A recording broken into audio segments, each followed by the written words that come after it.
Hi, welcome to the Works to get naloxone training. I'm glad you're here. Naloxone training is a really important part of the response to overdose. And I'm really glad you're interested in getting a kit. Every kit that we get out there on the street is a potential to save a life.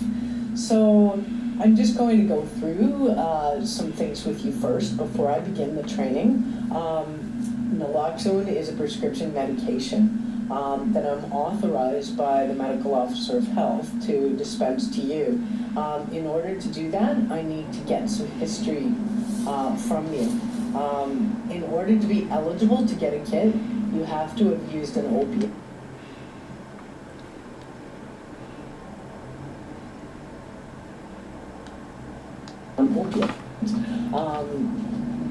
Of course, when somebody does an opiate, they start to nod off, they start to look as though they're falling asleep.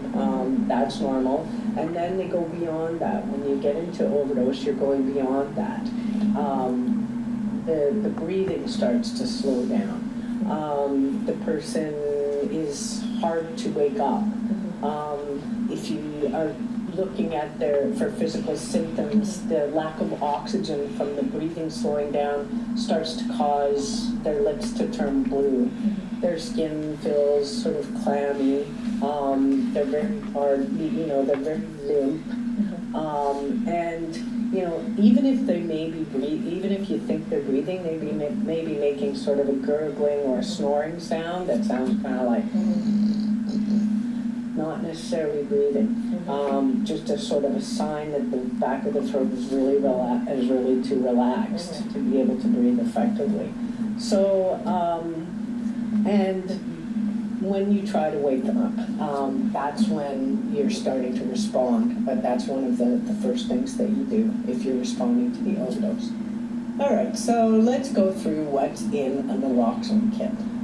Well, first of all, the most important item is the naloxone itself.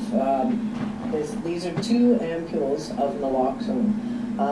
So you have 2 doses. They are in glass ampules, and that is why they are wrapped in foam here, is to provide some protection against breakage, although they're fairly fragile. All right? Along with the naloxone, we need to be able to put the naloxone into the body. We have 2 syringes that are unwrapped. The reason they are unwrapped is not because they're used. We are very careful to put new syringes in each kit. We unwrap them ourselves and keep them locked. We just don't want people to have to fiddle with unwrapping a syringe when they're trying to respond and waste time unwrapping, plus they could be nervous, and so this simplifies the step. They're unwrapped. They are vantage point syringes, so once they're used, they can't be reused anyway because they retract into the barrel of the syringe. So we've got 2 unwrapped syringes, 1 inch, 1 cc, and 1 unwrapped as an extra in case something happens to the other one or there's a failure of it. We have a guide outlining the steps that we are going to be doing. I'm going to be going through those steps, but it's a good reference for people using the kit.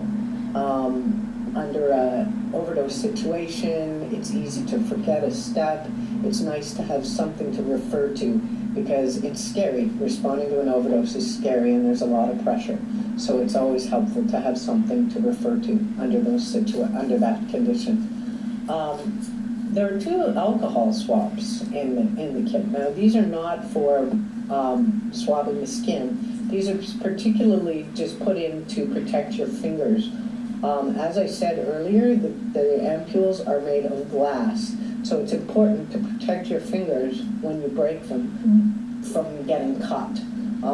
And so wrapping the top of the ampule in the alcohols with the alcohol swabs unwrapped or not opened protects your fingers against glass shards when we break the kit. I'll be demonstrating that shortly. The final thing in the kit is a point card, Prevent Overdose in Toronto. And it's a card that you, as the person obtaining the kit, it carries, you carry it in your wallet or in the kit, and it says that you get. No barrier devices. Toronto Public Health was supplied cases of them by the Ontario Harm Reduction Distribution Program.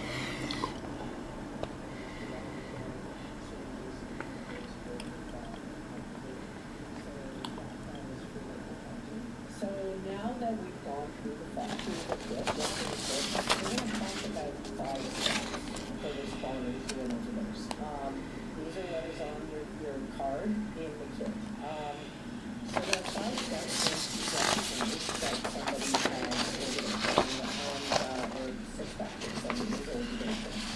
The first thing you do is you go to the person and you shake gently, activating, shout their name, try to get them to wake up, and while you're doing that, you're evaluating their physical condition. You're looking at their lips.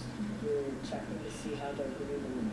If they're turning a little bit blue, you're looking at their skin tone, is it pale, is it cloudy, is it sweating, what other things, how are their tempers. So while you're shouting and shaking, you're looking for those things, evaluating. The second step, and sometimes people forget this step, but it's important, is to call 911. Now, sometimes people aren't really happy about having to call 911 in a different situation where they're using drugs. You know, they can listen to you, oh, I'm calling 911. However, you're able to take 911's phone. Our police will be dispatched.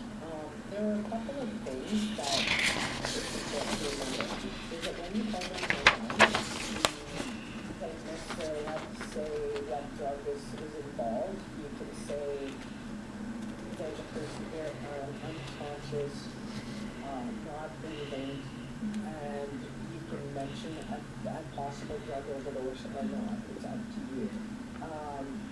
It's also important once you call 911, if you're in a group situation, that somebody might be able to hide your lips, hide your drugs, just so they're out of sight. The police, when they show up,